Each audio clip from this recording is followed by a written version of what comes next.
कि उन्होंने क्या क्या प्लान तैयार करके रखा हमारे बारे में।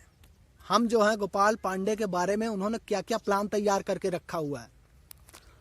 वो गए, उनके मन में ये मन में नहीं चल रहा था बल्कि प्लान बना रहा था। हमारे में रिकॉर्डिंग भी है, आज फोन में भी रिकॉर्डिंग भी है पूरा उनका प्लान। एक लोग उनको सलाह दे रहे थे, क्या सलाह दे रहे थे अब सुनिए। सलाह सुन के शायद आप लोगों को भी रोआ थर्रा जाएगा। इतनी गहरी साजिश रच रहे थे हमारे खिलाफ, महाराज हमारे खिलाफ वो कर रहे। नमस्कार दोस्तों, मैंने कल बताया था कि ये सब इतना बुरा हुआ हमारे साथ और ये सब करने के बाद अब अंदर से मन यही होता है कि मैं आत्महत्या कर लूं। लेकिन आत्महत्या मैं इसलिए नहीं करता हूं क्योंकि मैं अपने से छोटे लोगों को देख रहा हूं कैसे जिंदगी जी रहे हैं। और आत्महत्या करने वाले लोग तो ऐसे ऐसे पड़े हुए हैं ना कि इतनी इतनी सी बात पे आत्महत्या कर लेते हैं, इतनी इतनी सी बात पे। मैं एक कहानी छोटी सी बता दे रहा हूँ। एक लोग थे, ज़्यादा दूर नहीं, थोड़ी दूर मेरी दादी बता रही थी। एक लोग थे और यहीं पास के ही हैं। वो सरकारी मास्टर थे, सरकारी मास्टर थे। उनके 3 बच्चे थे, 3 बच्चे थे। जब वो रिटायर हुए तो रिटायर होने के बाद कुछ पैसा मिलता है, जितना भी मिलता हो 10 लाख 20 लाख जो भी मिले। तो एक लड़के ने उनसे मांगा पैसा, बोला कि हमारे हिस्से का जो पैसा बनता है वो हमें आप दे दीजिए। तो वो उनके पिताजी बोले कि भाई अगर हम दे देंगे पैसा तो हमारा बुढ़ापे में कौन सहारा होगा, कौन हमें देगा, क्या करेगा, इसलिए हम पैसा नहीं देंगे। उनका लड़का पीता था गांजा, उसने बहुत कुछ वो किया, उसके बाद उसने जाके जहर खा के मर गया। वो इतनी सी बात के लिए जहर खा के मर गया। और आगे अब सुनिए, अब छोटी कहानी बताता हूं मैं कि अपने से छोटे लोग हमारे कैसे हैं। एक हैं गांव के, हैं वो कहीं और जाके बसे हुए हैं, कहीं और है। मैं गया हुआ था एक बार और मैं उनकी जब हालत देखा ना तो मैं कहा भगवान ये दरिद्रता भगवान किसी को ना दे, इतनी गरीबी भगवान किसी को ना दे, कभी भी ना दे। उनके पास मैं गया, उनकी राजमिस्त्री का काम करते हैं। वो जो राजमिस्त्री नहीं होते, ईंटा उठा जोड़ के जो घर बनाते हैं वो।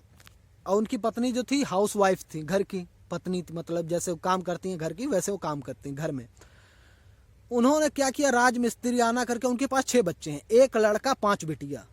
सबसे बड़ी बेटी लगभग हमारे उम्र की, 20 साल की लगभग, और हमसे सारी छोटी हैं, सब लड़कियां। और लड़का जो है सबसे छोटा, लगभग 2-3 साल का, सबसे छोटा लड़का।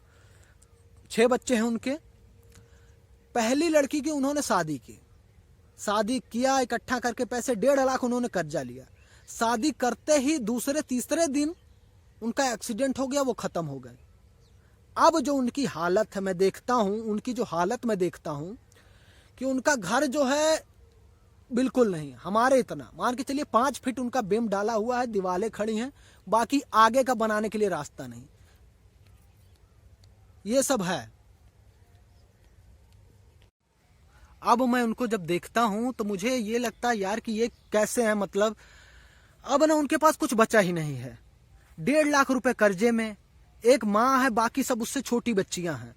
और माँ जो है नर्सरी में काम करती है, नर्सरी जैसे जो पेड़ पौधे जो लगते हैं उगाए जाते हैं वहां पे काम करती है। और उसको कर करके तब अपने बच्चे को पाल पोस के तब ऐसे बड़ा कर रही है।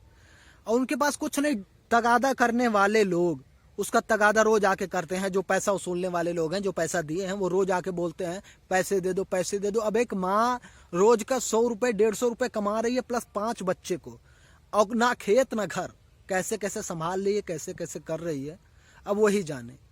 तो इतने गिरे गिरे हुए लोग भी अभी भी हैं।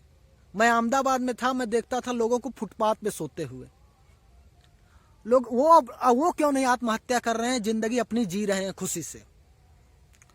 मुझे मैं बताऊं अपनी अगर कहानी मैं बताऊं, मेरी कहानी सुनते सुनते 4 घंटे लग जाएंगे, कहानी छोटी पड़ जाएगी।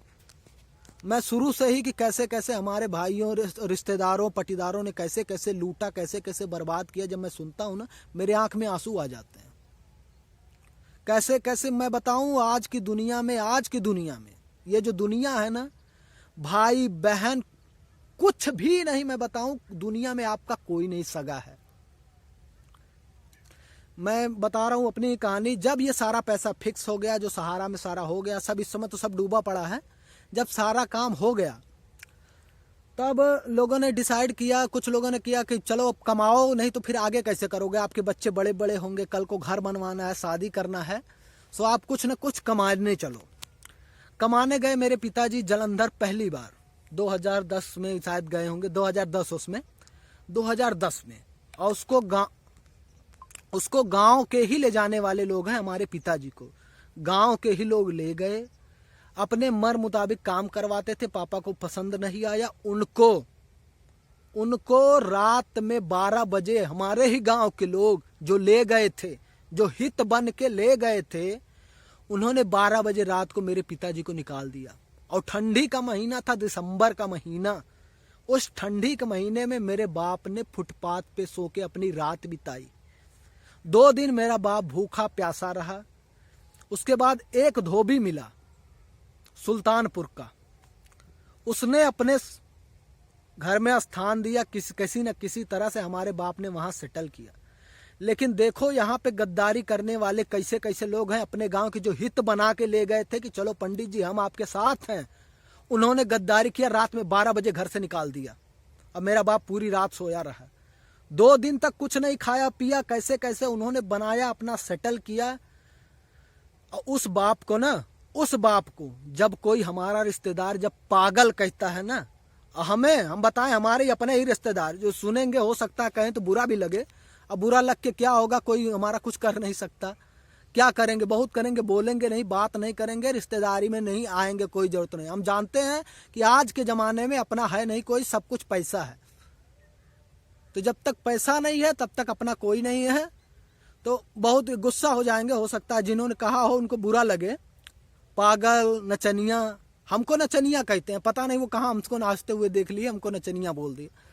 तो भैया बोलो, आपके दिन हैं। उनको जब कोई बुरा कहता है ना तो हमारा खून खौल जाता है। मन तो यही अंदर से आत्मा सच में ये करती है ना कि जैसे फिल्मिया में नहीं उठा के इसे फेंक देते हैं, दग जाए, वैसे करें।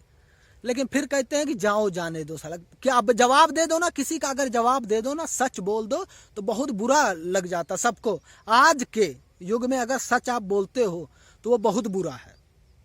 सच आज के जमाने में बोलना ही सबसे बड़ा पाप है। पर डे कम से कम इंसान कोई भी हो, मैं खुद हूं यार, अपना ही बता रहा हूं, दिन भर में ऐसा आती है सिचुएशन, कम से कम 10 झूठ तो बोला ही जाता है। अब मैं ऐसा जानता ही नहीं कोई हो कि जो झूठ ना बोले, उसको झूठ बोलना ही बोलना है। एकाक लोग पड़े होंगे संसार में कि जो झूठ ना बोलते हो, सच्चे ईमानदार हो, नहीं तो बाकी ऐसा कोई नहीं कि जो झूठ ना बोले। पर डे झूठ पे ही सारा रिश्ता टिका हुआ है, झूठ पे सब कुछ है। और आगे मैं कल फिर अपनी कहानी बताऊंगा। मैं ये कहानी हमारी कभी खत्म नहीं होने वाली है, ये रोज मैं ऐसे सुनाऊंगा और कहानी दीजिएगा। कल मैं बताऊंगा कि अपने ही लोग हमारे बाप के साथ तो ऐसे गद्दारी किए ना, हमारे खिलाफ क्या क्या साजिश रची जा रही थी। इसी ब्लॉग में मैं बता देता हूं। मेरे अपने एक खास बनते हैं। इस समय हमारा वक्त बुरा है, सभी लोग, माता जी 2-3 साल पहले खत्म हो गई। सभी लोग ये सोच रहे हैं किसी तरह से लड़की की शादी करो, लड़की की शादी करो, कुछ ना कुछ किसी प्रकार से बोझ उतर जाए। एक लोग हैं बहुत खास बनते हैं, वो आए, बोले कि वो नहीं बोले, बाद में पता चला हमको कि उन्होंने क्या क्या प्लान तैयार करके रखा हमारे बारे में। हम जो हैं गोपाल पांडे के बारे में उन्होंने क्या क्या प्लान तैयार करके रखा हुआ है। वो गए, उनके मन में नहीं चल रहा था, बल्कि प्लान बना रहा था। हमारे में रिकॉर्डिंग भी है, आज फोन में भी रिकॉर्डिंग भी है, पूरा उनका प्लान। एक लोग उनको सलाह दे रहे थे। क्या सलाह दे रहे थे, अब सुनिए सलाह, सुन के शायद आप लोगों को भी रोआ थर्रा जाएगा। इतनी गहरी साजिश रच रहे थे हमारे खिलाफ, महाराज हमारे खिलाफ। वो कर रहे थे, भैया लड़की से कर लो शादी, मतलब हमारी बहन से कर लो शादी, और वो सब अकेले हैं, पैसा होगा अच्छा खासा उनके पास, आपको बुलेट देंगे, सीकड़ देंगे सोने की, अच्छी खासी देंगे। और अगर वो नहीं भी देंगे तो लड़की है ना, शादी के बाद उस पर दबाव डालेंगे, उसको प्रताड़ित करेंगे, उसको परेशान करेंगे। एक लौती लड़की है, दुखी देख नहीं सकते, उस लड़की को दुखी देख नहीं सकते, वो मजबूरी में देंगे ही देंगे। और अगर नहीं भी देते हैं तो लड़का है ना, किसी तरह से लड़के को खत्म कर देंगे, मतलब हमको जान से मार देंगे महाराज, जान से उसको मार देंगे आराम से, या कुछ घोल के पिला देंगे, किसी न किसी तरह से पगलवा देंगे, कुछ भी कर देंगे, मतलब उसका कल्याण कर देंगे। फिर लड़की बचेगी अकेली, फिर सारा कुछ हो जाएगा लड़की का। हम बोले भैया इतनी गहरी साजिश, रिकॉर्डिंग पड़ी हुई है महाराज, झूठ नहीं बोल रहा हूं मैं, कुछ नहीं झूठ बोल रहा हूं, एक पैसे का नहीं। जिसको जानना होगा ना, ऐसा अगर लगेगा कि मैं झूठ बोल रहा हूं, रिकॉर्डिंग है मेरे फोन में, पूरी साजिश। और ये जो एक साजिश रच रहा था ना एक, वो इंसान यादव है साला, यादव अहीर है साला, वो साजिश बना रहा था सारा कि ऐसे ऐसे हम लोग काम करेंगे, लड़के को खत्म कर देंगे, कैसे कैसे भुलवाएंगे, क्या क्या करेंगे, पूरी साजिश रच रहा था वो। लेकिन भगवान ने सब बचा लिया, सही टाइम पे असली बात का पता चल गया और सब लोग सुरक्षित हैं और सबके ऊपर से भरोसा उठ गया है। संसार में कोई नहीं है। कल फिर मिलते हैं, आपको अगले एपिसोड में बताएंगे फिर कहानी आगे की, क्या क्या हुआ, कैसे कैसे। कई लोग भाई हमारे कमेंट भी कर रहे हैं कि ऐसे ऐसे, बताऊंगा भाई। कल फिर मिलता हूं आपको अगले ब्लॉग में।